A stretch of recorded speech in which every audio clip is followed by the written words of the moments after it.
Do you want to know what it is? Information. Remember, Information. all I'm offering is the truth, nothing more. I am not a number. I am a free man. Thanks for taking the time to join me on my channel, Nigel View on Things. How you doing? How you keeping? Hope everybody's safe and sound where you are. I want to talk about the lens system. It's a very, very complex lens system. We've seen it in front of our sun many times, and we don't even need a camera to look at it. Take this picture for instance. We've got our sun simulator, and don't forget our sun is still in the sky. The idea of the sun simulator is not a big bright white light. Very, very bright. Our sun is still in the sky. We do not have the technology to reproduce our sun and sustain the heat that it produces to bring life to this planet. It makes it very, very hard to see anything in the sky. The chemtrails, we know, contain aluminium particles, and we know this because of the Rhode Island Bill. I'll leave the links to this in the description box down below so it's nice and simple for everybody to find. It turns the sky into a big one-way mirror. It diffuses the light and makes it into a kaleidoscope, very hard to see anything. In conjunction with the lens system that's in place, it makes it even harder to see anything at all. Our sun simulator really isn't that big. Perspective wise, stick your finger over the sun simulator and the sun and they just disappear. Where it is, not rightly too sure, but there's a lensing system that's in play, and we can see that because we get this prism effect around the outside. And not only do we get a prism effect, if you look in the centre, it looks a totally different colour to the outside. For me, this just proves that this is a projected image of the lensing system being projected backwards onto the chemtrails. We're told that this is ice crystals by our scientists, a rare phenomenon, and that was easy for me to say. You'd be hard pushed 5 years ago to find pictures of what we're looking at now, because it didn't exist. This is something new. And also looking at this picture, here's something that's relatively new, our petal effect around our sun simulator. It's only been with us in the last couple of years, and it's progressed around the moon. This tells me something, and let me explain what I'm trying to say. Every sort of light refraction has its own fingerprint. It should all be different, it shouldn't be the same. But I've called this same effect from electrical devices inside my car, and you can see it here, exactly the same on an LED light, and you can see that just here, and also a sodium light. So this tells me what we're looking at is an electrical device. Like I say, what's the chances of having exactly the same lens flares from anything else? It shouldn't happen. This just proves to me we're looking at a false light. Going back and looking at one of my old pictures from Monday the 17th of October 2016, Talkeetna South, one of the FAA cameras, and the pictures are every 10 minutes basically. That's what we get, their time lapse. And we can see that we got our sun simulator, our black dot. That is our sun simulator, I've proved this. And Sony call this a camera bug. You can flash the software and it gets rid of it. Hey, how convenient. But we can also see there's a lensing system in play all the way around. We've got this object behind our sun simulator, and sun, should it be there? No, it's something that shouldn't be on camera. And we can see that we got our lens flare here. Is this a lens flare of this object just here? Something that shouldn't be on camera. If you're looking at this and saying, well, there's nothing wrong with that, I'm just saying to you, you need to start taking up knitting or do the washing up or watch the news, because they're going to tell you the truth. This is exactly what this channel was about, trying to show you stuff that shouldn't be on camera. Hey, I'm just saying. We can see that it looks like there's a stripy planet, but this is not a stripy planet. This is a prism effect that we get from the light rays going through the lens system. You can see one there, and yeah, okay. Let's have a look at the next picture. And like I say, here's the lens system that's in play. You can clearly see it. And look at this lens flare. Don't forget what a lens flare is. It's a projection of a light source. So I'm saying this is a lens flare, and it's a projection of what we're looking at behind our sun simulator. Let's have a look at the next picture. We can clearly see the lens system that's in play just here, and we also get this double line around the outside. We don't always get to see it, but it's nice when we do, because we can tell that these are lenses. And there's another one there, and look at that. Yeah, just a mirror image of what we're looking at. It could be a projected image, and the projected image is a image that's being projected through the lensing system and being projected backwards onto the camera. It normally goes from left to right, and that's normally how we get to see it. Basically, one is exactly the same as the other, but they act in a different manner. So how can we tell that they're using the lens system? By this picture here. The 4th of March 2017, Soldonia South East FAA Advisory Weather Cam. This is for the pilots, by the way. Yeah, like I said, the pictures are every 10 minutes approximately. So it's not a continuous thing that we can see. And the only reason we can see this is because the camera is just receptive enough to pick what we're looking at up. This isn't our moon, this is the backwards lit planet, and we've got this red object here. These are projections. A projected image. Basically like a lens flare, but these are projected through a number of lenses that are in the sky. Hence why this is a backwards lit planet. You can see where our sun and sun simulator are. They're this direction. So, being truthful, we shouldn't get a backwards lit planet. This is just an impossibility. And if we cycle through the pictures, you can see that this object here and this object here moves not like a lens flare, in a totally different sort of manner. Big red object in the sky. Yep, I keep on telling everybody, every day, every night, it's red. Moon rises, the moon sets, it's red. If we throw a little bit of colour on it, it makes it a little bit more outstanding. Bit of contrast, and you can see that this is something that we shouldn't actually see in our skies, shouldn't even be on camera. And like I said, projected through a lens system. Let's have a look at this picture here. We're looking at our sun simulator, and this is through a full spectrum camera. What a full spectrum camera is basically the infrared filter taken away, so we get more infrared light, but we can see around the outside the projection of the lensing system, which is normally projected onto the back of the chemtrails, and we get that sun halo. Looking at this one here, you can see the lensing system in play just here being projected, and we also get to see the lensing system being projected here. And what is that just there? Okay, totally normal thing to see on camera. Looks like a bell to me. Definitely man-made, that's for sure. We're looking at this, and these lens systems are more pronounced just by moving the camera, a couple of millimeters, a couple of feet, whatever it might be. And yeah, just a normal thing to see on camera. Of course it is. Effects that we're seeing around our sun and sun simulator, we're getting mimicked around our moon. The halo effect, the petal effect, and these effects are very new. If we're looking at this picture, and we can see it's from the 7th of December 2017, time on the picture is 21:20, old money, that's 9:20 at night. I'd like to thank OiOi for sending these pictures in, but we can notice straight off the bat, if we look at these lens flares, there's something wrong. This just proves to me there's a lensing system in place. We can see the lensing system just here. We know it's a lensing system because we get that prism effect. This doesn't actually move. If we look to the left and down below, we can see the refraction of light, maybe a projected image of the lenses, and one just here. Let's have a look at the next picture. And now we're looking at 21:30. We can see that this lens is stayed stationary. You can see the prism effect going through the outside of it, or through the inside of it, and we get this prism effect, and we can see that we've got these being projected or refracted up here, and just over here, and just over here. So all over the place. This means to me that there's more than one lens system that's in place. Looking at here, our lens flares, well, not lens flares, should be in a straight line.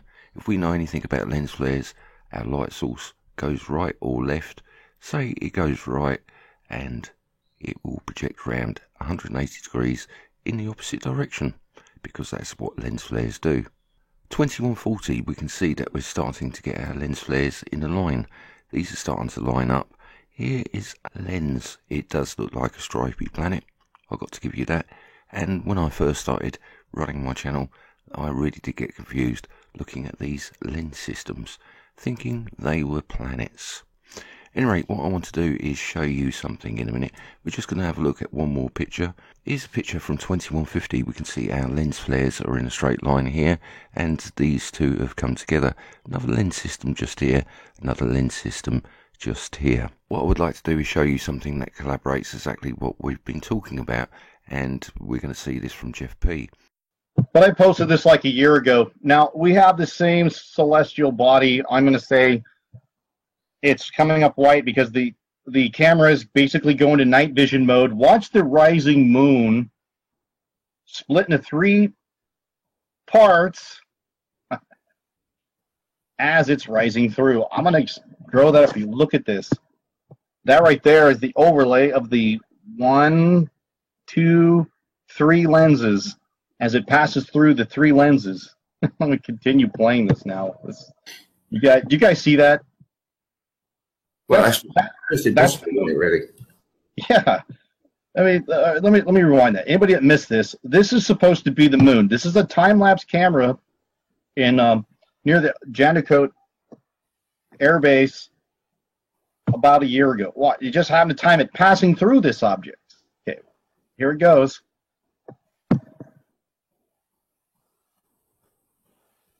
Passing through the 3 lenses, the 3 overlapping lenses. And then as it passes through, it grows back to size. Really? And you know, I gotta say, that looks more like a moon simulator because it looks like a source of light rather than reflected light. We're back outside doing the moon updates 6 days after I made the last video. That was on the 1st of January 2018. It was a full moon, and it was meant to be a super moon, and I've got to say it was quite bright, but we were getting some outstanding results with temperatures 45 degrees and plus that. On the plus side, that is not negative values. And that really makes no sense to me, because the moon is 230,000 miles away. How is that at all possible? I would expect to see a thermal imprint on the camera, and that's exactly what we get, but we get to see that spinning.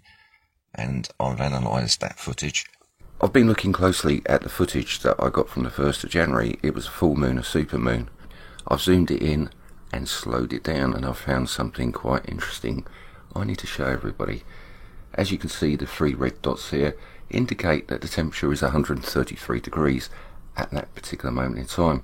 The outside is purple, so it's colder than -40, or it is -40. We got these 2 objects here, and they're consistently in the same place. Let me show you what I mean. Right, I'll stop it there. We've got these 2 here, we've got these 2 here, and we're going to get some more. What are we looking at? Another 2 just here. And you can clearly see that they're around the outside. They seem to be staying in the same place, but the inside seems to be spinning. Right, let me show you a comparison. I believe there's 8 of these. They seem to be in exactly the same place, and the centre seems to spin. If we look at the pictures from the video clip we just looked at, we've got the lights around the outside. Here you can see it's square on the inside, and if we look at this picture here, it's square on the inside, and we've got the lights around the outside. Are these lights? But what I did, I phoned Seek Customer Services up, and I recorded the phone call, but I didn't get his permission to use it, so I'm not going to actually play that. And it was quite an interesting conversation.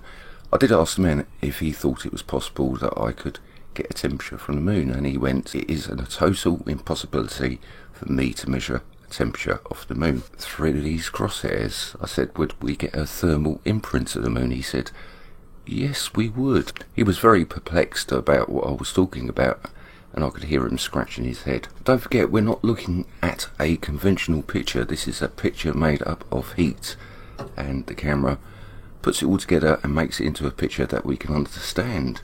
And you can see there's oranges, there's blues, purples, and if we look up here, it gives us what temperature that these colours are. At its particular moment in time, it's 135 degrees to red, and we can see just a touch of red just there and there. Are we looking at our moon? I don't believe we're looking at our moon. I believe that we're looking at a lens in front of the moon that's spinning. And you can see the dot. Am I just looking at Pac-Man? Yeah, okay. And these lights seem to be in exactly the same place, in a constant fashion, all the way round.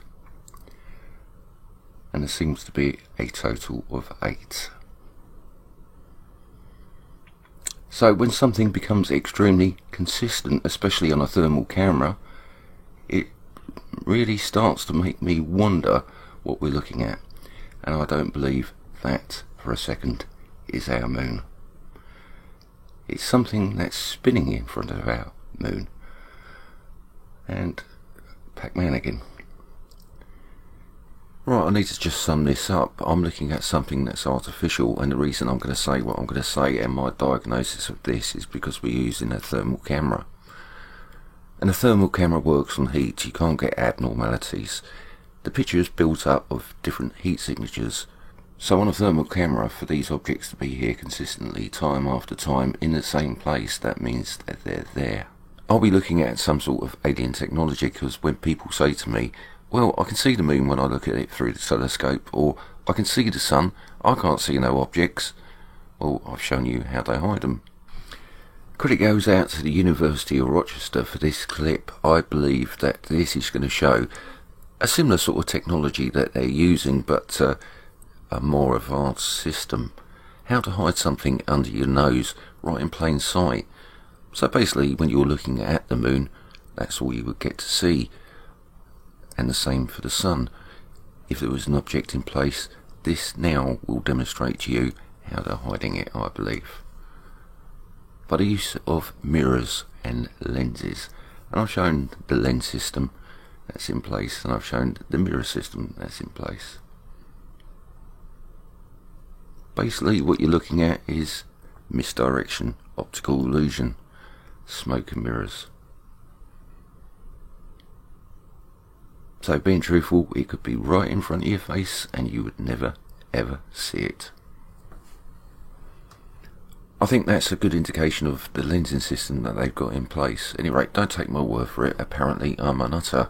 I show lens flares and I spend all my time photoshopping pictures and videos. But when many people around the world collaborate with the same sort of pictures, many different videos, and they're showing all the same things, it makes you wonder. Nothing wrong with the world. And if you think there is nothing wrong with the world, go back and watch TV, because, hey, all's fine. I think you can agree after watching that thermal clip that there's something in front of our moon that shouldn't be there. Lensing system, holographic projector, not rightly too sure. Many channels showing the same thing. Crow 777, for instance, and the lunar wave. Something's not quite right. But Matt Rogers has caught something. He's made a video about it, and it goes hand in hand with what we've been looking at. And for me, what we're looking at here is totally outstanding. Straight away we can notice that we've got a lens flare, and it's cut off by a lens system that's in front of our moon. There's a much bigger picture here. I'm not going to show you the whole video. I'm just going to show you just this little piece as a taster. Go over, have a look, subscribe. He's doing some fantastic work. Like many other channels out there, Jeff P, Identify This, Joanne Steen, and that's just to name a few. There's many other channels and many people all over the world showing exactly the same things and many stranger things. Mr. MB333, for instance, he does some outstanding work. there is something in our skies. We can see there is plainly a lens system there in place. We can actually see the lines, and I do believe that this spins, and that's what we were getting to see on that thermal footage. At any rate, things are getting a bit crazy. You need to pay attention. You really need to pay attention. The system is starting to fail. There's some great new videos out there. Jeff P has just done another video. Go over, have a look, subscribe to his channel. At any rate, for now, much love, much peace, and I'll catch you next time. Take care.